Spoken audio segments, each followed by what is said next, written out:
year the Dodgers faced down adversity. You entered the playoffs battered and bruised, but not broken. When you ran out the healthy arms, you ran out of really healthy. They had great arms, but they ran out. It's called sports. It's called baseball in particular, and pitchers, I guess you could say, in really particular. But the starting rotation.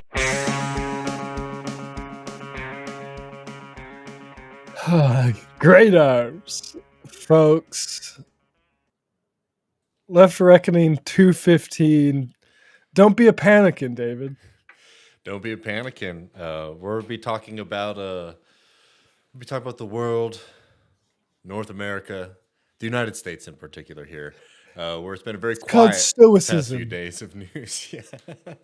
Honestly, there is actually a kind of beautiful convergence of a lot of things we've been covering on this program and on TMBS over the years. But welcome everybody to the show. We got a big one for y'all. Going to be a lot of fun. We'll be talking about the news in just a bit. But we also took a deep dive into what's going on in Colombia, the criminalization of protest, and much, much more. But how are you doing, Matt?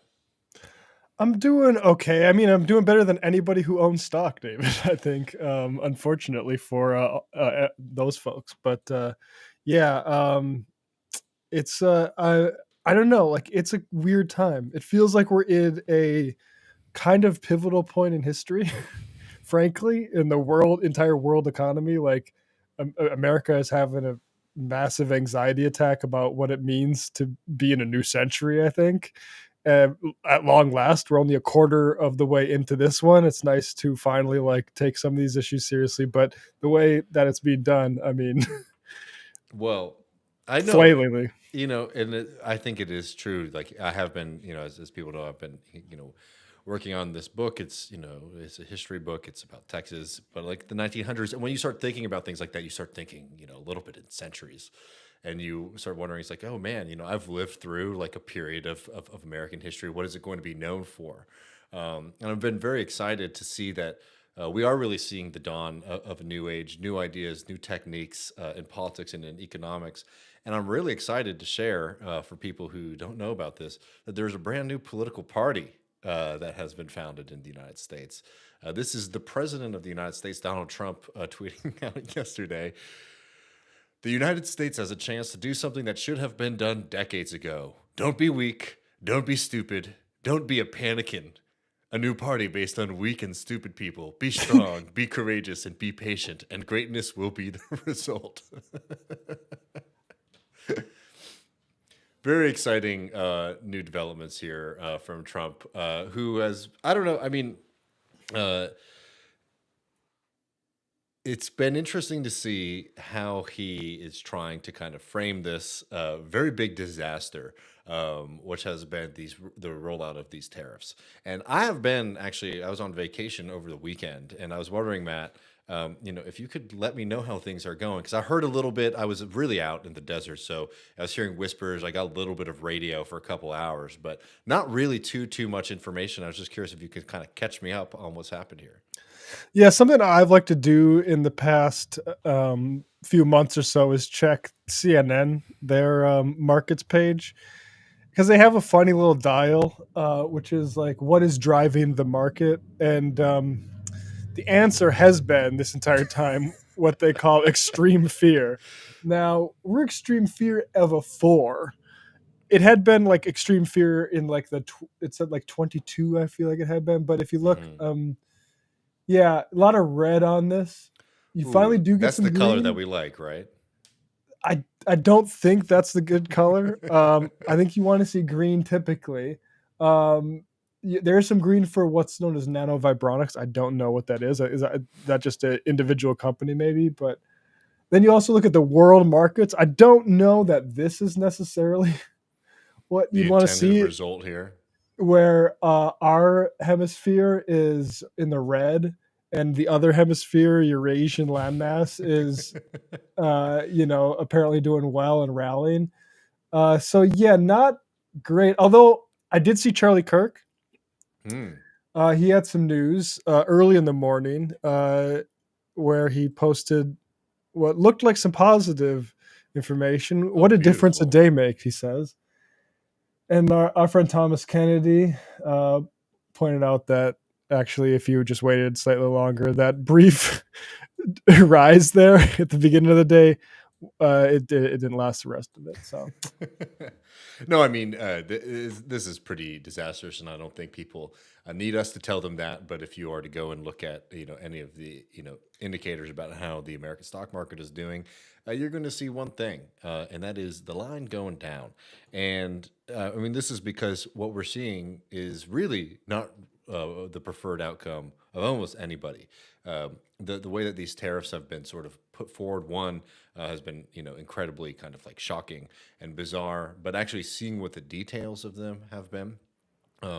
There's a lot of questions about who even designed these. If a human being even was the one who designed these, because not only is Trump sort of coming after countries like China and bizarrely as well as like our neighbors and allies, Mexico and Canada, but he's also coming after very, very small island nations for kind of inexplicable reasons. So the worry here is not just like, oh, they're tanking the economy and creating a lot of chaos.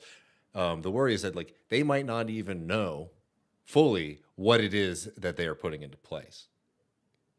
yeah, and there's already reporting kind of throwing Trump under the bus himself, saying he's the one who chose the tariff formula. And it is yeah. What do you say? We're at like over 100% for China. And it's just insanely. I mean, just another bit of Schadenfreude here. Bill Ackman, who is one of the lead, we've actually covered Ackman in depth on this program for fomenting the witch hunts at Columbia. Appropriate for the topics of the show. But he tweeted out, "I have no anger towards Dems, just disappointment. I don't think this was foreseeable. I don't think this was foreseeable," he said. "I assumed economic rationality would be paramount. My bad." Now, what's funny about Bill Ackman, if you've watched our coverage of him, is that's the second time he's assumed economic rationality would win out when he made a long bet against Herbalife, a company that was, we all agree, a multi-level marketing scheme. Ackman bet against it and he lost that bet. He eventually, because another billionaire basically used money to make bullshit defy gravity. And that's also, I mean, how could you not have foreseen this coming? Like people said, like, I agree that it wasn't clear that he was going to do it this stupidly. Grant that, but he was talking about this for years and years. I mean, 100%. I mean, this has been like the Trump policy for a very long time, and I mean, the difference between this one and previous Trump, the previous Trump administration is that like he has a lot more influence and power over his party in the country now, and really, when it comes down to what we're seeing, is that like I think a lot of the kind of business boys who might have thought that they were in charge of the party because of the campaign and the access that they got during that period of time, I think they're kind of learning that they aren't the people calling the shots. And Trump has been asserting himself. I mean, we didn't talk about this last week, but there was that report in Politico, for example, that Donald Trump was sort of preparing people for Elon Musk's kind of star to slowly fade as his employment as a special government employee ends. Right, it wasn't an immediate announcement, as some people I think read it as, but it was a kind of recognition that there are going to be some significant changes in the Trump administration, and these guys who just sort of thought Trump was going to look out for them. I mean, from Ackman and many of these other folks to maybe some of these other people like drop shippers, which seems probably were like a big part of Trump's base. Or crypto guys. Or crypto guys. Well, the crypto guys are getting helped out, though. They announced this morning, Matt, that so we'll have a stock market. I saw them freaking out yesterday. Yeah, so no. Well, I'm sure that they're not doing well, but like no, there's going to be. Maybe they'll have to take a little bit of haircut on crypto, but investigations into crimes regarding crypto, the Justice Department has announced that it'll be less of a priority of the Trump administration going forward. Well, that's fine, but the problem with crypto has never been that like criminals use it. That's it's true about it, but the problem is that the entire thing is a scam. It's not that it's the crimes; it's that you don't have value. There's no value in what you're holding. and expecting to be able to exchange for sweet old fiat if the moment comes. But that's beside the point, I guess. But a Yeah. Panican, we haven't really touched on Panican. Then I guess we did talk about that. The new party for people. I just want to say, like, I don't think that's his best coinage. Really? I really love it. I have to say, it's a top for me. A new The- party that he made up, a Panican, was because here's the thing: is that like there will be pushback from certain parts of the Republican Party, right? Will they be strong? Who knows? But like the fact of the matter is like this is going to create enough harm in the American economy that some people are going to have to push back, especially those folks, as you saw last week in Wisconsin, Matt. And some of the other indications that we got from Florida, that people aren't really into this kind of thing, that people are kind of worried about what the future is looking like. We haven't really had time to get into it, but the horror stories from Social Security, those are starting to be felt. People standing outside of those buildings, trying to get information, trying to get access to their payments. Like, people are hurting. And look, do I think the Republican Party is going to like find a heart and start fighting for people? No, but I'm sure that like the subservience will probably remain because Trump has turned the party into the Trump party, but will probably take on maybe a little bit of a different tenor than it has in the first few weeks of the Trump administration because of how disastrous this policy seems like it's going to be. So Trump's got to create a new party, right? You can't do Rhino. You got to come up with the Panican, which is a new weapon for a new time. It's just funny because I think they think it like sounds like a racial slur. I want to get to this point from Steve here, which I agree. Go read Navarro's article in the Financial Times. He says China is cheating by having state-owned companies. Navarro was also profiled by the FT like in Biden's lame duck period, and it was very interesting because like the FT writers, like, even in the first term, he was just talking about these tariffs over and over again. And we'll actually talk about Navarro a bit in the after the interview because he wrote a book called "Confronting the Great Dragon" or something like that. He is sort of the definition of a China hawk, and I think what it seems like is, and Trump, at the State of the Union or whatever that was, technically said that there's going to be some discomfort, some momentary disruption, right? So I don't think Trump is shocked yet at what's happened. I think what they want to do is they want to put everyone through this because they want to try to flood China out, or raise the floodwaters to like where only America's boat can float. And I think that's a stupid bet. But I'm not an economist, so I guess we'll see.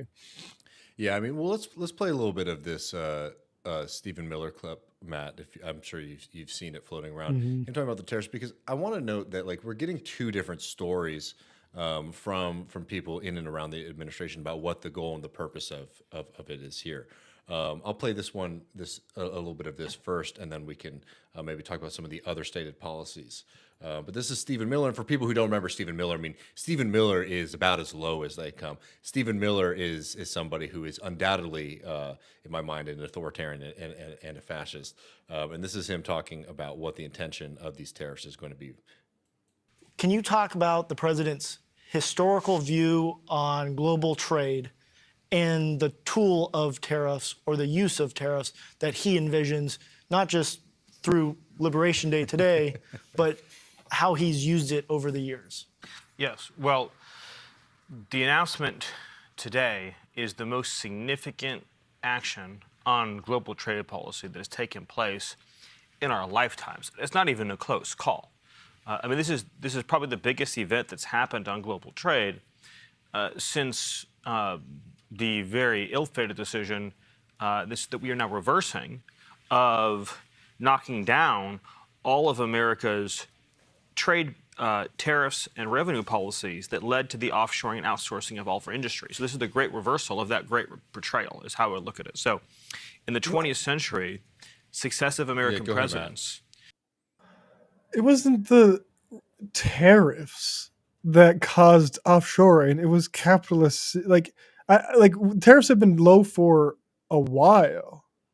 The reason America dominated mid-century was because Yeah, an advantage coming from like, you know, the productive 19th century leading into the 21st century and our like, massive resources. But also the rest of the world was bombed to shit, or at least the rest of the like industrialized world. And then that sort of and China, you know, was behind, but there's a historical that's a historically contingent for that, and like eventually, like they're going to rise. It's to say it's tariffs, I think is just such stupid. Well, I mean, I think fair enough, but I think that there's two claims that Miller's going to make in this clip, and the first one that he's making and what you're responding to, Matt, is in contradiction to what the second reasoning is. And like the fact of the matter is that like, you know, the offshoring comes from a system of free trade, right? A system where like it's not expensive for us to import goods into the United States from other countries, right? So that played a huge role. That's why you know, that was like the whole idea of NAFTA is like, okay, you can produce here, here, and there, and it won't cost more money for those things to be imported to the United States, right? So that is sort of what he's getting at. But this is the point, Matt, is that like the Trump administration is saying like three different things when it comes to tariffs and what their role in politics is, right? One, you know, other countries are screwing us over and they're charging too much on tariffs, so we're going to win the tariff war, right? And what is that? That's basically a free trade position, saying we're going to get all the tariffs and we're going to get the tariffs to 0% Right. through these cannons, right? But that's not what he's talking about, because that was the conditions that, you know, he can't talk about that because those are the conditions that created the offshoring that he's saying was the great betrayal of America, right? Right. And now the other one that he's going to get into, and people probably have seen this clip or heard him talk in the past, is that like it's like a kind of national security thing. So we're going to produce more in America so that like other countries can't meddle with us, right? But again, these are contradictory positions.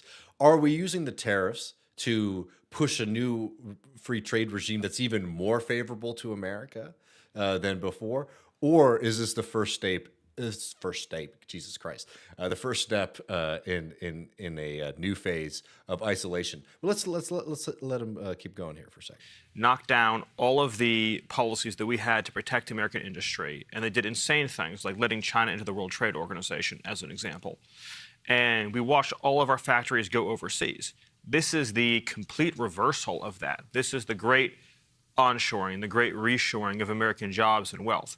So if you look at America today, we're totally dependent on foreign countries for the supplies that make this country run, for all of the essential goods, materials, manufactured products that make it possible for us to live our lives. Our cars, our electronics, all the materials that go into our homes, our buildings, our medical supplies, our entire supply chains are completely embedded in foreign countries. So if there's a national emergency of any kind, and a country shuts off an import, or a foreign power embargoes a sea lane, we are then left defenseless, helpless. And you know, the clip is longer, obviously, but that's kind of it, right? So two positions that are in contradiction and in tension with each other. Is to basically, you know, create an autarky, which is like an internal system, an economic system where we produce our own stuff and we consume our own stuff, and we're sort of outside of the global system, which is not what Trump is talking about most of the time, right? He's talking about how we want to be selling more of our goods, we want to get better deals, and I think that like the thing with Trump is that like Trump has so concentrated power around him. That like there's a lot of contingency there, and what I mean by that is like there are like larger economic and political forces that play a role, but because Trump has really like set the state up around himself, or at least the Trump administration around himself, there's a lot of his personal quirks here that we sort of have to, you know, be able to include in our analysis. And the fact of the matter is that I don't even think that they really have a strong sense of what it is that they want to achieve here, other you know, than pushing for maybe a better, stronger deal for the American empire, right? And I think that might be the hope and the intention that like, oh, these other countries are just going to have to accept better and better conditions for the American economic system. But these aren't coherent with, again, the arguments that they're making. And, you know, we'll see if there's an appetite internationally to play this game, because, you know, I think that more likely than not, this pushes more and more countries away from America because of how unstable Japan it and is. Korea have already announced they're going to work closer with China. Like, I'm trying to think of what time, like maybe 1949. Yeah, Like, yeah. when would this have been a feasible thing to do? Like, it just seems like, I mean, well, I have a little bit of Howard Lutnick if you want to That sounds great. respond to That sounds this. great. This is Howard Lutnick, Commerce Secretary, I believe, also the CEO of Rumble, Cantor Fitzgerald Acquisition Corporation, number 6. Here is Lutnick on Face the Nation. He announced Okay. it, and he wasn't kidding. The tariffs are coming. Of course they are. Okay.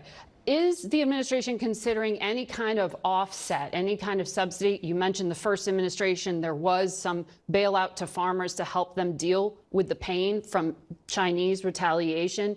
Are you looking at that now?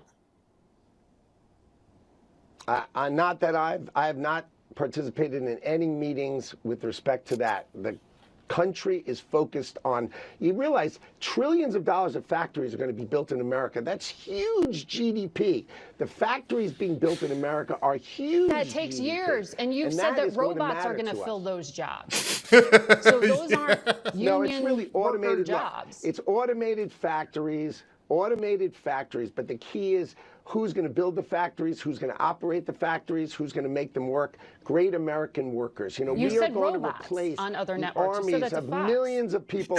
Well, remember, the army of millions and millions of human beings screwing in little screws to make iPhones. That kind of thing is going to come to America. It's going to be automated, and great Americans, the trade craft of America, is going to fix them, is going to work on them. They're going to be mechanics. There's going to be HVAC specialists. There's going to be electricians. The trade craft of America are high school educated Americans. The core to our workforce is going to have the greatest resurgence of jobs in the history of America to work on these high-tech factories, which are all coming to America. And then what? When the factory building job is done, you just fuck off? Let the capitalist who owns the factory collect all the revenue from it, huh? I mean, it is. You want to talk about an acceleration of a lot of the crises that they were supposedly elected to fix. Let's just accelerate automation in the United States manufacturing. I mean, look, and I think that's a kind of telling aspect of the Trump administration is that, like, even in the fantasy, right? Because again, like, they're not building these factories in 4 years. It's absurd. It's just it is ludicrous to sit here and talk about this as like an actual economic strategy of like onshoring, because it's going to take. That would take years and years and years and years and years to achieve. That's not something that's going to happen in a short period of time. But even in the wild fantasy where like you can just pop up factories, right? It's a fantasy of the owner. It literally is. That's as far as it goes. It's like, we will build factories and there'll be an American owner, and that's pretty much as far as his vision goes here. Look. We'll be watching, a lot of these, and we'll see how serious they are about them. But at this point, people have been talking about how long it takes to move factories over, to re-onshore, which is, again, it's just a bullshit fantasy of some freaks. We're already going to be experiencing this. Even, let's say, right now, Matt and I are going to look real stupid. Donald Trump is on TV at the same time as we are on, and he just announced that he's pulling back every single tariff. Right? The damage is already done. You think that people who own, for example, ships, people who import things, they haven't already changed their strategies? No, there is already going to be severe crises that go beyond just price. We're going to be dealing with questions of availability for certain goods. Expansions that might have been happening certainly aren't now, because everybody's going to be holding off with their money until they can get a better sense of what the plan is. That's the number one thing you'll hear from anybody who does investment, is they want to have a strong guarantee about what the future will look like. So these kind of things have bigger effects than just like, oh, the stock market went down for a few days and there were some insane news clips. The consequences of this are going to be around for a little while.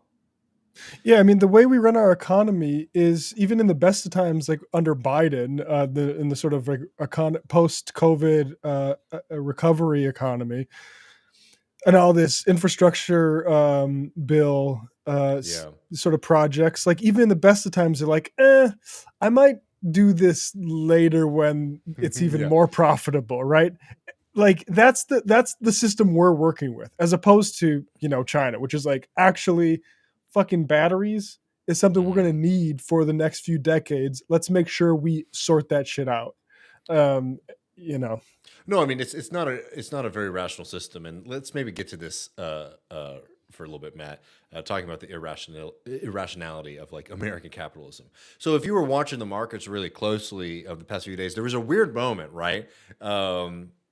Where everybody's panicking.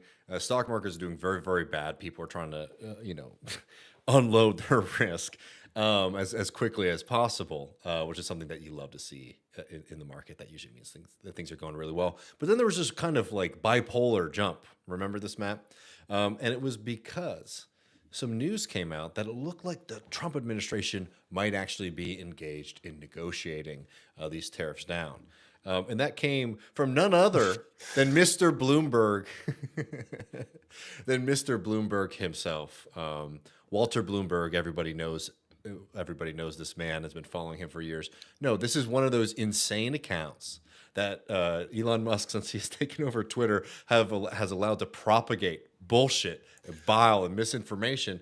Tweeted out something that implied that the Trump administration was involved in negotiations that got picked up by others, by the way. It wasn't just him tweeting this. This got picked up by other kind of financial news organizations that propagated this falsehood. So you saw this massive jump. People were like, oh shit, confidence is way up. Let's buy. We're going to win. And then they find out that it's a guy named, again, Walter Bloomberg, with an asterisk by his name, which is usually very... You'll also notice it's his @ is DEITAONE. That might not make sense until you realize he's one of those people who uses the uppercase I to look like an L in certain formats, and that one it looks clearly like an I, but it would say Delta One. In many cases, you would see that username. So it's just like some guy named Delta One. Walter Bloomberg, who posted, what he did was he quote tweeted Aaron Rupar, Democrat sort of clipper, and then summarized his sort of some interview that Rupar clipped, saying there was more of a chance than there actually was. And Reuters was one of the news organizations that ran with it. In fact, sending a push notification out to phones that they later had to take back. And for people who are viewing, you'll be able to see this. I don't know if I'll be able to describe this well enough for the listeners, but you can see here the wild seesaw that happens during the hour and a half or so. Oh wow! When this was being pushed around. So no, I'm just going back to what you're talking about, Matt. That's not a very rational economy, right? It's not being led by rational people, and the indicators in the economy aren't very rational either, right? Which is like, again, one of the big socialist critiques that like, hey, we probably shouldn't live in a world where Delta One's random guy trying to make $35 a month on Twitter should probably not be the one moving markets. But talking about even people who have a lot of like capital and money, we also saw, keeping on our all-in boys, we've talked about a few of them before. We also saw David Sachs earlier today saying Black Monday hoax is over, which turned out to be tremendously wrong. The market did not do well again today as well. Who else did we have? We had some more of these boys. It's funny to not realize, like, maybe give it a few days before you of market recovery, like not just a couple hours of like the early returns. And for people who are viewing again, that's what the ticker's looking like for the S&P. And it's not looking good. So look, there's a whole industry of people trying to make you feel good about the things that are going on that aren't. There's a lot of people in charge of things that seem to have two different goals, right? That are congruent, that are incompatible. That one, we're doing the tariffs to sort of open up a new era of free trade, or right? We're doing the complete opposite, which is isolating America and pulling America out of the global market, right? You got to pick one, and they still haven't. Or you can believe our secretary friend who told us that, yeah, we'll just bring a bunch of automated AI factories to the United States and everything will be good. Well, it's crazy. Like Bill Ackman with that tweet earlier, like you should just want the Democrats. Like this is why, like when people say like capital kind of like there's part of capital that likes the steady hand of a Democrat in office, like. But it's funny, like any scale of this S&P 500. So on the day, there's a brief little rise that like people were celebrating, and then just down the drain. 5 days, not better. 1 month, not better.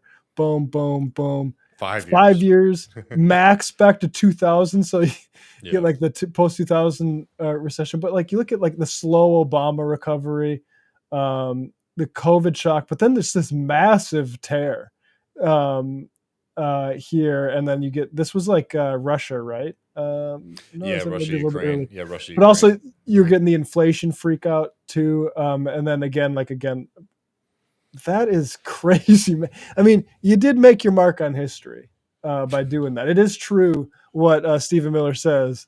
Like that is a pretty significant decision that you made, buddy. I don't know that it's necessary. That's the funny thing is like they're like we have to do this because it's going to have X effect on our economy. And there is no, it's like that meme of like, step one, we'll do this. Step two, question mark, question mark, question mark. Step three, the working class is saved again. We are leaving the step two of like directing investment that's going to supposedly make these fucking factories. We're leaving that out. Well, this is the kind of fundamental point because I think you'll get socialists and people on the left, sometimes sort of having a difficult time with how to react to this kind of chaos, right?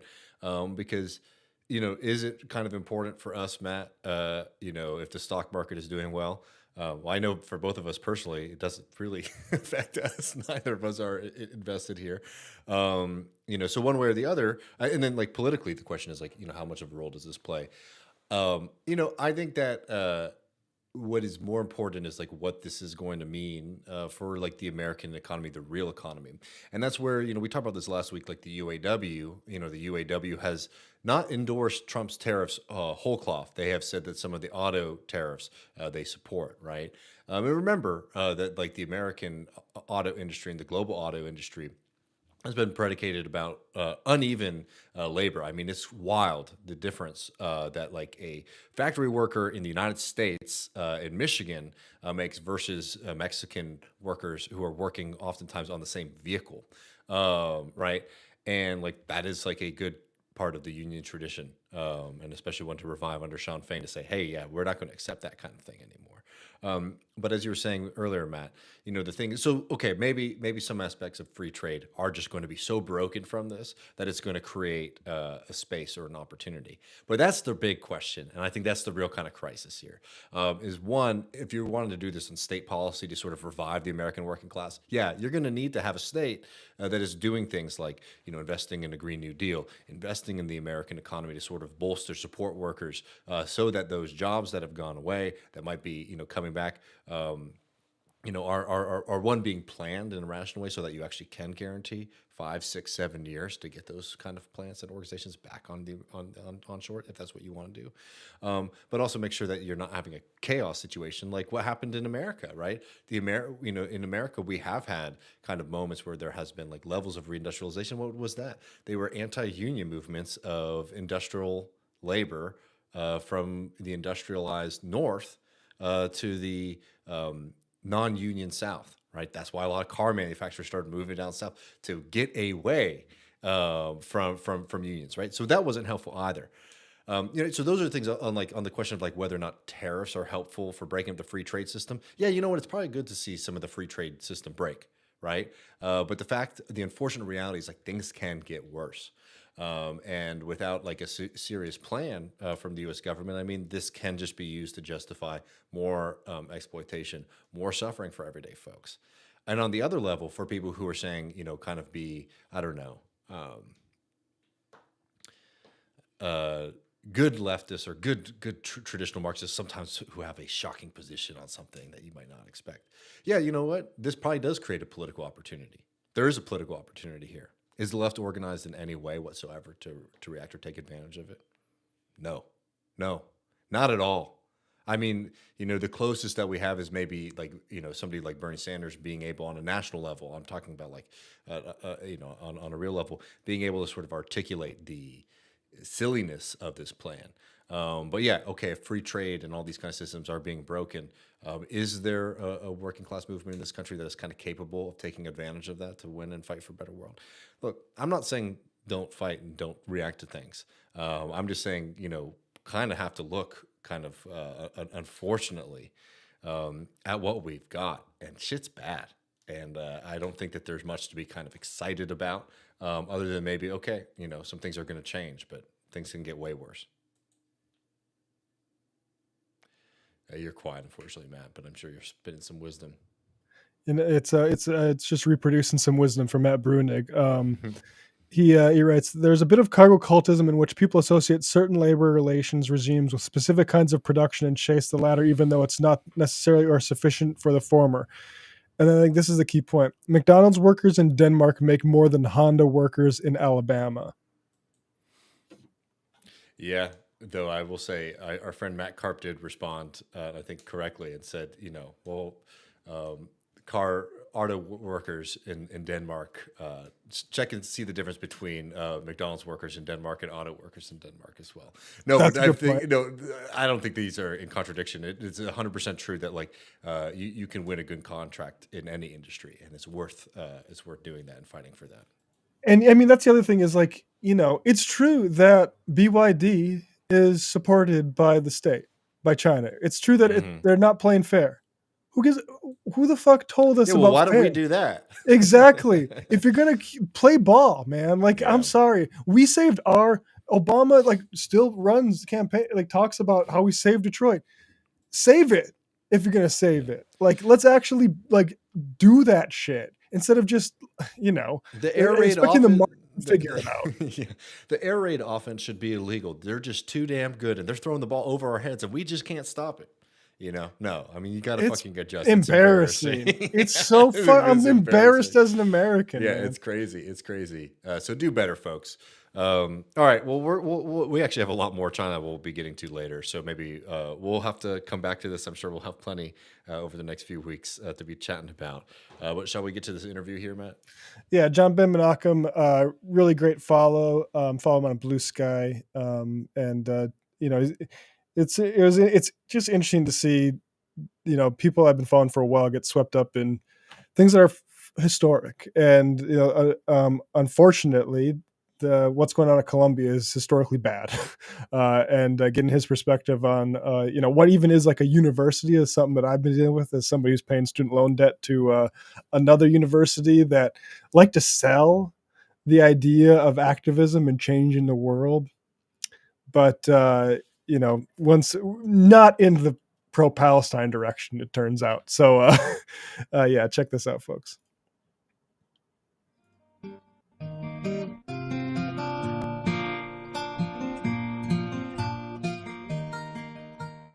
Welcome, Left Reckoners. I'm Matt Leck. With me, as ever, David Griscom. Hello, David. Hey, friend. How are you doing?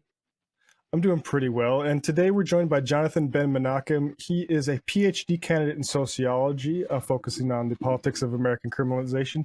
He's also someone I've been following on Twitter for years now, more keenly after the start of the post-October 7th genocide committed by Israel against Palestinians in Gaza. Jonathan, thanks so much for joining us on the program.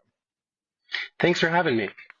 Introduce yourself for folks and just sort of what you've been studying at Columbia. Sure. So again, I researched the politics of American criminalization.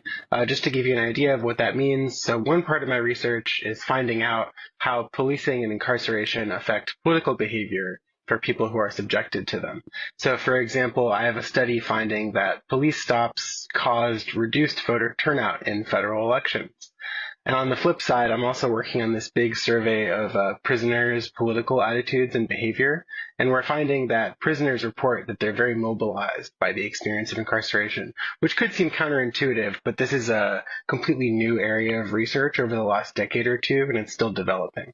So in addition to looking at how criminalization affects people, I'm also looking at, how do other groups affect the politics of punishment themselves, like the sort of policies and practices that affect primarily Black people in America.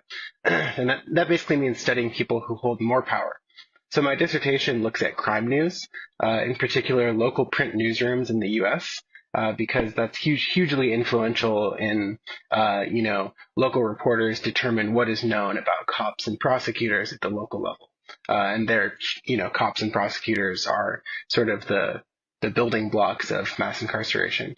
And my findings there are still pretty early stage, but overall, my research agenda is looking at, in addition to how do primarily Black people react to being policed and incarcerated, I'm also interested in, how do white people shape punishment politics. Matt, you have your mute on. Sorry about that. A few interesting things about that is just the media element of it, because like local news, one, it's the sort of drains falling out of it, but also even at the years ago, 20 years ago, at the best of times, I guess, it would very often just reproduce sort of press releases from police departments, just wholesale. And that would be a big part of the copy of the day's news. So I'm curious, like how has that field changed? Because I remember Obama era, there's limitations going on like sort of for-profit prisons. It seemed to be and now we're in the sort of El Salvador gulag phase of things, the lock 'em up phase of things. Like, I'm curious just the arc of this sort of, I guess, area of interest. Do you mean criminalization in general or the media aspect?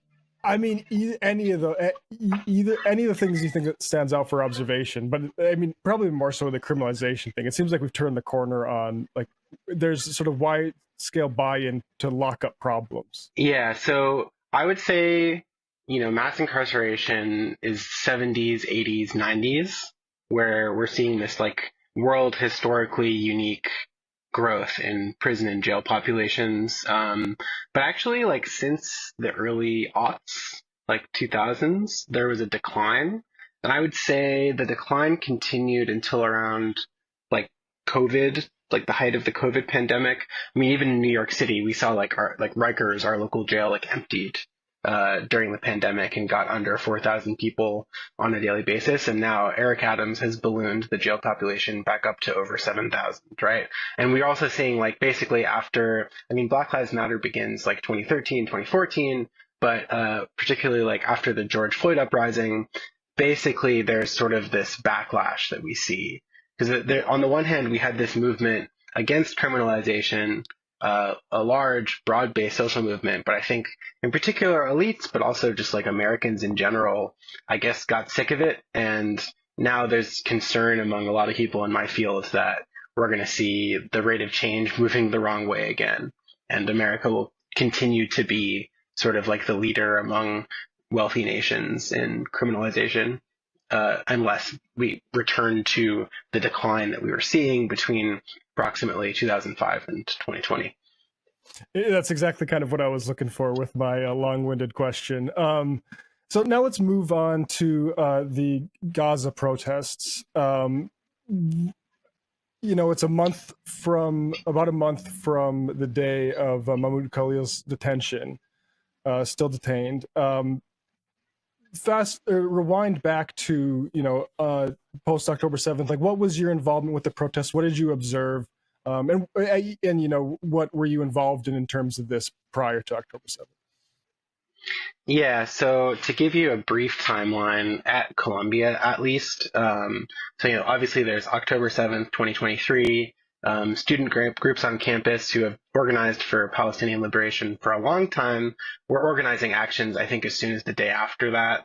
There was a bunch of actions that happened in October, and then in November, basically, Columbia suspends Students for Justice in Palestine and Jewish Voice for Peace, which sort of creates this big counter mobilization where a lot of students, faculty, and groups on campus came out to defend them because basically it was like a selective enforcement of the rules that donors were pushing.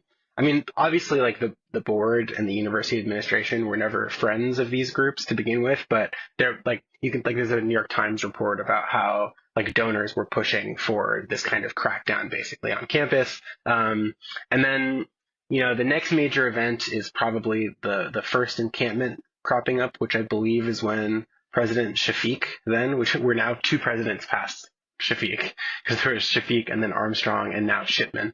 But Shafiq was going into Congress for I'm kind of losing track because there have been so many hearings, but Congress brought her in for this like anti-Semitism hearing, and the first encampment cropped up on our lawns on that day. And I actually didn't get involved with the protest movement until, I showed up to the November counter-mobilization that I mentioned, but I didn't become heavily involved until after basically the police raid on the first encampment. And then there was another set of encampments that cropped up in April. And then timeline-wise, a sort of like independent group, which overlaps with the encampments but is not the same, seized Hamilton Hall and renamed it Hinds Hall in honor of Hind Rajab. And then there was another much more violent NYPD raid in response to that, and I believe that's the very beginning of May last year. And timeline-wise, obviously Trump's elected in November, and the sort of deportation stuff happens starting in March. I wouldn't say that I was like a super prominent Palestine activist before any of this. Just, I don't know. There's only so many things that I can work on at a time, and I was focused on criminalization. A lot of my politics center around prison abolition and just sort of garden variety socialism. So, like, I'm a member of the Student Workers of Columbia, our sort of graduate worker union on campus, and that's where a lot of my organizing was centered on campus before. And frankly, I don't show up to my union meetings enough to take on more commitments as it is. But because of the urgency on campus last year, I did get more involved with Columbia University Apartheid Divest, and I was, for a brief period there, press coordinator for them. Because, again, like last year, just 11 months ago or whatever, I guess now a full year, it was just hundreds and hundreds of reporters descending on campus every single day, like O.J. Simpson level of media event, which I guess, it hasn't been as intense this year, but there continues to be very strong media interest from all over the spectrum, all over the world. So again, like, I've worked as a journalist before and I study crime journalism. So, I guess like the tie-in to like my research that I was mentioning is, when the Hinds Hall raid happened, like in real time, the NYPD sort of blocked off uptown and wouldn't let reporters access while the raid was happening. And at the same time, they brought in their own sort of camera crew and distributed like selectively edited body camera footage to TV news anchors so that in real time they could get their own narrative out. And what they said was that there were no injuries, which was false. And something that I worked on was getting like this Reuters report out, which basically just documented like the medical records of students who were brutalized by the NYPD that night. But that story didn't come out for another couple weeks. So the damage had kind of already been done. Like, Anderson Cooper is out there saying, it was very professional. There were no injuries. And, meanwhile, like the NYPD is taking people to the hospital, right? So the tie-in to my work is, I study how it happens that, news organizations amplify police lies. And it was very surreal, but I guess I was emotionally prepared, intellectually prepared to be dealing with it in real time because I was studying it. I don't know. But that's why I was tapped to help manage some of that work. Yeah, and I saw, and I'm sorry to hear, the Canary Mission made a page about you for your work there, which is just, I think, evil. There's something like this sort of a question that this has been a sort of inspired in me as somebody who came to New York because I went to NYU for a master's degree is what is a university? Because I've been following this and like not just a student like yourself, but also like Rashid Khalidi at Columbia. It's obvious why he's interested in this, but Adam Tooze, another person who is like, who runs a university? And it's like these administrative boards. And this is a sort of like tension that was evident like 50 years ago with the civil rights movements and stuff like that. But it's like, I'm curious your perspective, like that question, like who are universities for? Yeah, I mean, to answer the question of who runs them, it's definitely the board. Actually, like the New York Times just ran an article because like the Free Beacon, which by the way, like it's such like a hive of sort of right-wing media attention, and like these sort of like crappy blogs keep like getting scoops, which are basically just Columbia faculty or students or administrators sending their emails to people. You know what I mean? Anyway, the Free Beacon published like this deposition of Katrina Armstrong, who was the most recent president before now, because again, it's Shafiq, Armstrong, and then Shipman. So Armstrong gets pushed out basically because there's like this Trump extortion letter. God, this is like a month ago, where there's this list of things that the university has to do in order to get its $400 million back, or to get on the road to getting its $400 million back, right? Which, like, by the way, like, there was a group on campus that published a similar list of things, like, in February that they wanted done. So, like, the sort of Campus Zionist Alliance, it's very suspicious that, like, the list of demands the Trump administration wants is exactly the same as the list of demands that, like, this, like, group of, like, Zionist professors and students wants, right? So anyway, well, it's not like they like doing their own work. I mean, on that note, like I was wondering, like, is the FBI really looking at Rumeysa Ozturk's like article, or is like Betar just telling them, or whoever like telling them to? I think Betar like really wants. They want it to be believed that they are influential. I think like if you're going to look at those groups, it's probably Canary Mission is more influential, but just like closing the loop on the Free Beacon thing I was mentioning, basically, there was this deposition that Armstrong was giving to HHS, right? And it's mostly, it's like, I was just reading it today, it's like 200 pages, and she mostly says she can't remember in response to all the questions. But at one point, the questioner, the lawyer, the government lawyer is like, so who does the buck stop with? Like, aren't you in charge if you're the president? And she's like, well, it's the board.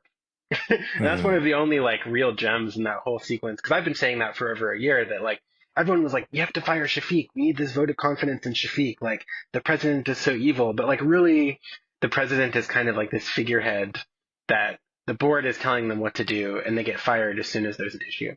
So anyway, speaking of like the board firing people and these right-wing media dynamics, going back to the extortion letter, right? So the Trump administration is like, you need to take the Middle Eastern Studies department and have a non-academic run it.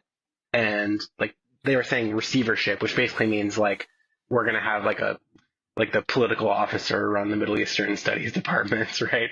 And then you need to have campus cops, and you need to more publicly discipline all these Palestinian protesters. Anyway, so, the university is like, okay, we're going to do this.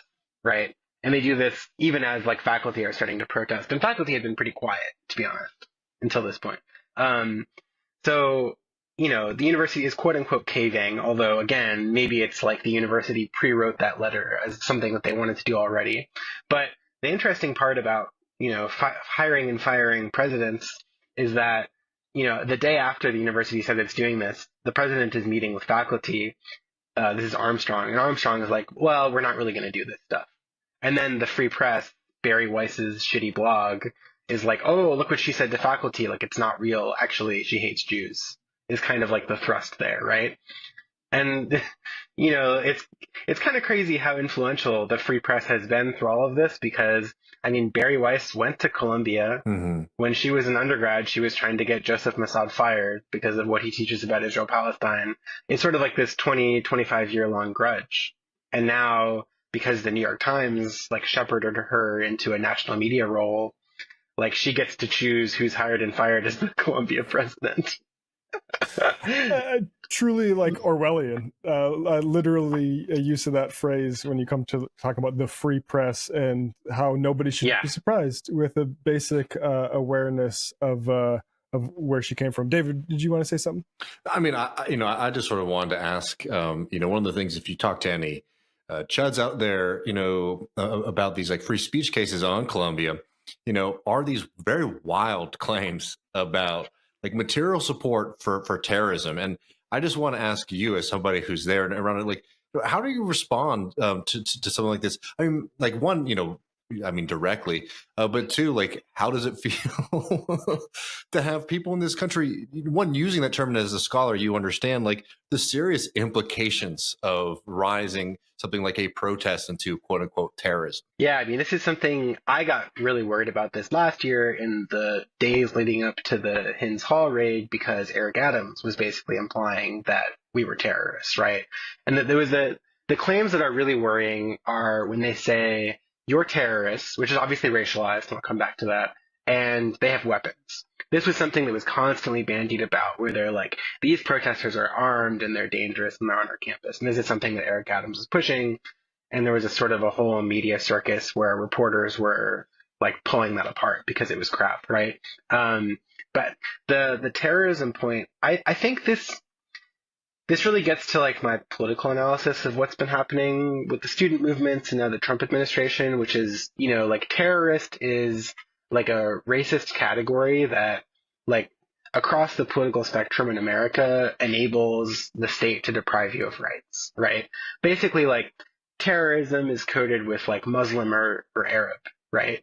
And after 9/11, with the war on terror, this is the sort of like rhetorical but also legal apparatus that the sort of political structure uses to surveil and, at the worst end of it, disappear people, right? Torture people. Like that's Guantanamo, which, is still active and salient today. But in addition to that, like zooming out from the student movement, I think gang member is another such racialized category where, liberals have been happy to throw away the citizenship and the rights of anyone who's alleged to be a gang member. Like if you look at gang databases and gang policing in any major liberal city, including New York, like why do you think the Trump administration is targeting these Venezuelan people and saying that they're gang members and sending them to El Salvador? It's because liberals already have agreed that being accused of being a gang member like allows that process to play out. Like the Trump administration is capitalizing on these categories that liberals have already agreed are expendable.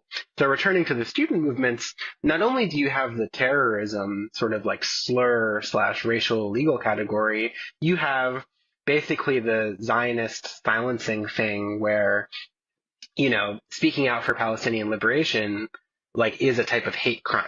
Right.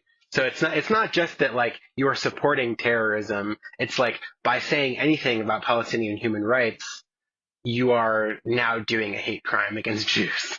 Right. And this is something that like ostensibly liberal people at my workplace have actively fueled. Like they're fanning the flames of this fire.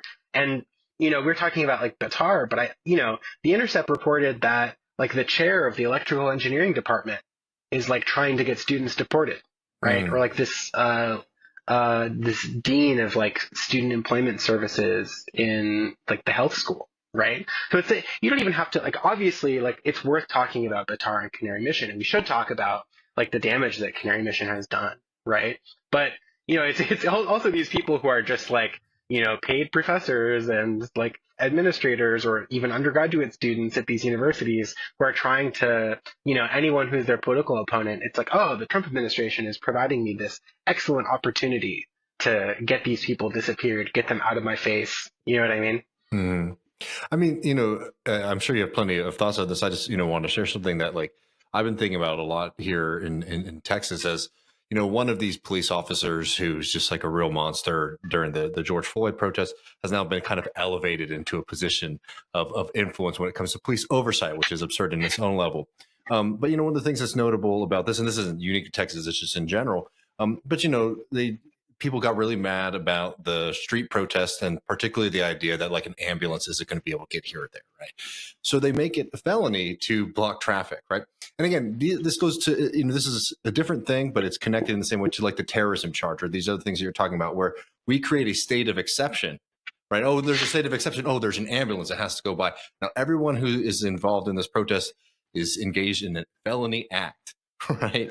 And therefore we have the right to sort of come in, crack schools, and break up something that most Americans understand as a fundamental right, is the right to protest. And you're seeing this in Colombia, and it's frightening to me to see how quickly a lot of people in the public, at least, right? And actually, I don't know. I mean, I don't know if people are really swallowing this as much, or if it's just like a loud portion of Americans, but these kind of states of exception where like something that is absolutely absurd to say, hey, we're going to start deporting people for saying, hey, stop genociding children in Gaza, right? It becomes something that like is an absolutely extreme act by the government or by an institution, and it just makes it seem like, oh, it's just kind of normal response to a very localized problem. Yeah, and I think what you're calling attention to is also the sort of procedural basis, and it kind of touches on the discourse in 2020 about like looting as well, and the sort of peaceful versus violent protest distinction. There's some productive discourse I've seen recently pointing out that like it's really like the police and the media who decide whether a protest is violent, right? Like oftentimes police are escalating things, and then police just have to charge people with like resisting arrest, and then suddenly like that protest is a violent protest. And it was also interesting, like we had this sort of nationwide, I forget what they're called, but the anti-Trump protests just this past weekend, right? And people are commenting on the fact that it was like peaceful and there wasn't much police response, right? Which I think tells you a little bit about the demographics of what's going on there. But it's like, I mean, we saw in New York, like, for example, I was describing how at Columbia, after October 7th, suddenly there was this donor push to start targeting these student groups who are pushing for Palestinian human rights, right? And then at the same time, though, those donors are also pushing the NYPD and the mayor to crack down on like Palestinian protests, like within our lifetime. So there are reporters who focus primarily on protests, and they were saying that the police response that Palestinian human rights protests were getting was very, very different after October 7th, right? And it's also, but even so, like taking aside the sort of political context, like, I think that protest gets policed differently based on the demographics and the content of the protest, right? So like within our lifetime, primarily Arab-led group, right? Or if you think about Black Lives Matter and the George Floyd Rebellion, like these are like Black-led protests, right? And even more sharply like focused on policing and police violence. Whereas a sort of anti-Trump, everyone can participate protest, different demographic, different political line, gets a different response from the state potentially. But yeah, I share the concern about this sort of like new procedural basis being created to more harshly criminalize like certain types of political action or even political speech. Like Rumesa is being targeted for like writing an op-ed. Like the bar is really shifting. Like they have that whole like AI structure, like scanning people's social media posts. It's a scary time.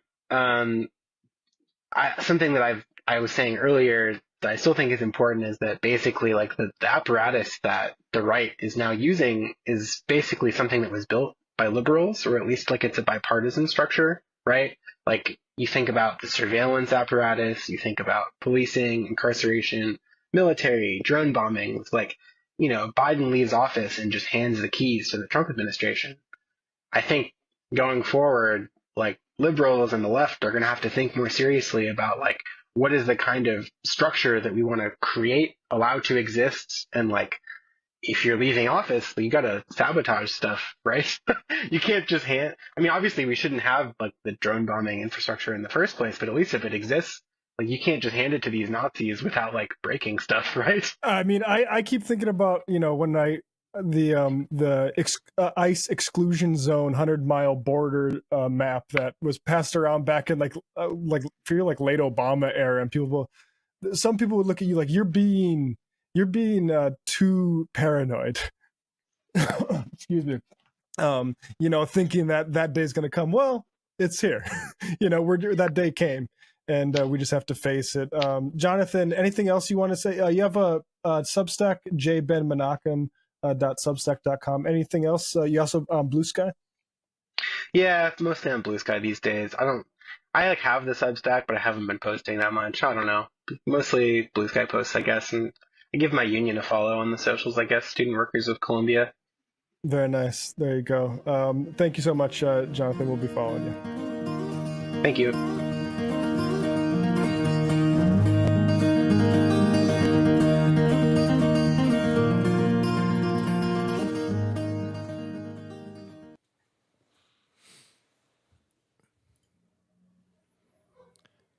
Hell yeah.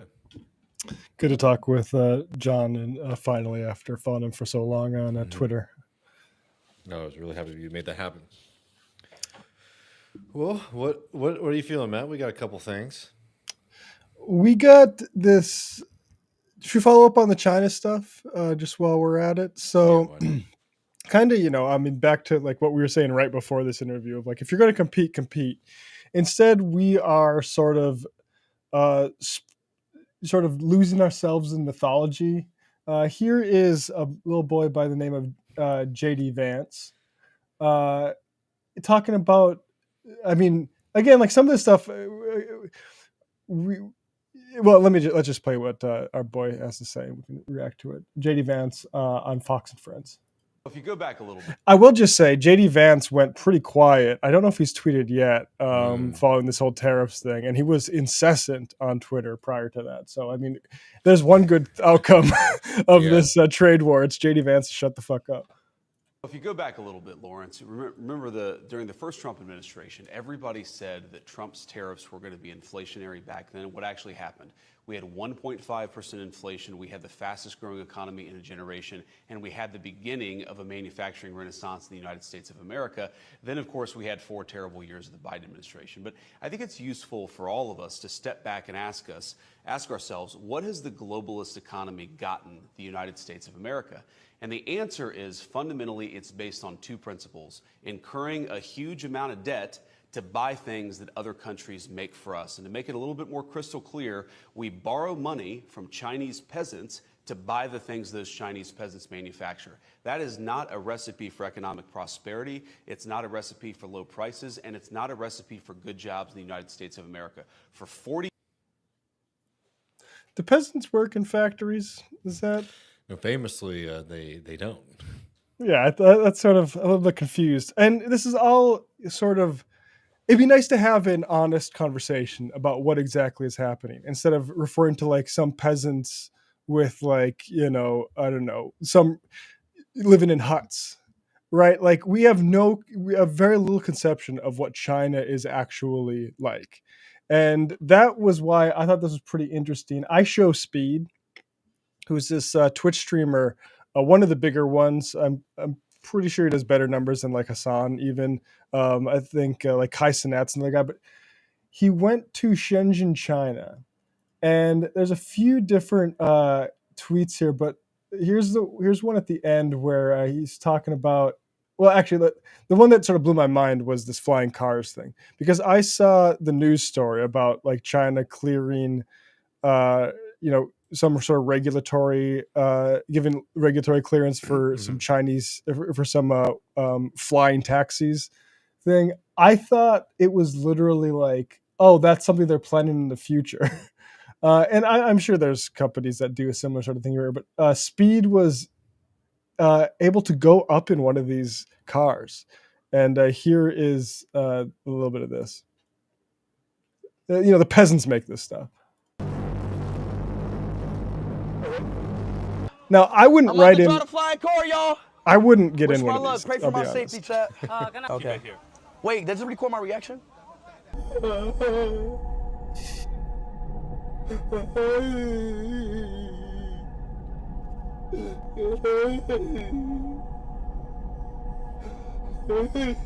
in a flying car, bro. Why do I be doing shit like this? Why do I do stuff like this? I'm in a flying car, the first person to drive a flying car into me. Oh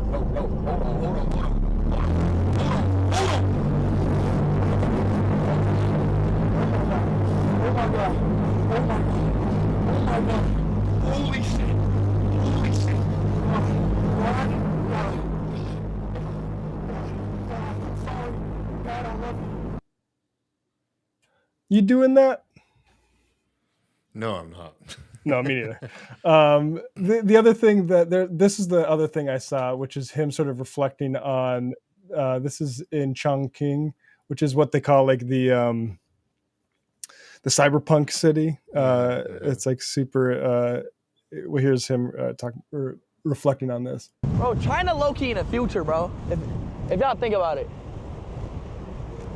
Low-key in the future. Is China in the future, or is everywhere else just in the past? I don't know. 'Cause I never been to a fucking country where they have like stuff like this. Like, let's be real. Let's be real, chat. And I still would get some replies of folks saying, and look, like I'm not saying I want to work in a Chinese factory, right? But there's certain folks who will tell themselves stories like if you want things made cheaply, go to China. That's not what's happening. That's not what's happening right now. I have this. Where's my Canva at here? A couple pieces from the Financial Times, which of course we mentioned earlier. They ran that thing with Peter Navarro. This is a piece they ran a month or so ago on the automaker BYD. U.S. car tariffs help Chinese EVs to race ahead. BYD's technological advances show where the center of innovation now lies. The tariffs come soon after what some analysts have called a DeepSeek moment, which just happened. That just happened like 2 months ago, where the thing that we were betting on to keep us ahead of China, AI, was reproduced by China admittedly not as sophisticated or capital intensive way, but way that freaked people out. So BYD last week announced a super fast EV charging system that it says can add 470 kilometers of range in 5 minutes, by enabling drivers to charge up an electric car about as easily as filling up a petrol one. This could remove one key deterrent to consumers going electric. And then what did they say there? BYD unveiled another techno leap, a free advanced self-driving system called God's Eye. It plans to install across a range. Yeah, we're in the past. Just one final other point that people should get familiar with is this map here of high-speed rail in China in 2008. So the blue is lines capable of 300 kilometers and above. Green is 200 to 299. And orange is upgrade lines with other lines of CRH service. I don't know what that means. But anyway, look at all of that rail that they've constructed. This is I guess what I'm struggling with is we've gotten used to America around the world. We were born into a world where that was sort of taken for granted. And yet, when I was hitting college age, there'd be books like the one on the left here by Fareed Zakaria, Post-American World. And the way that we're choosing to respond to it is with this guy, Peter Navarro, who wrote this book, Death by China, Confronting the Dragon, a global call to action. But they have fucked us.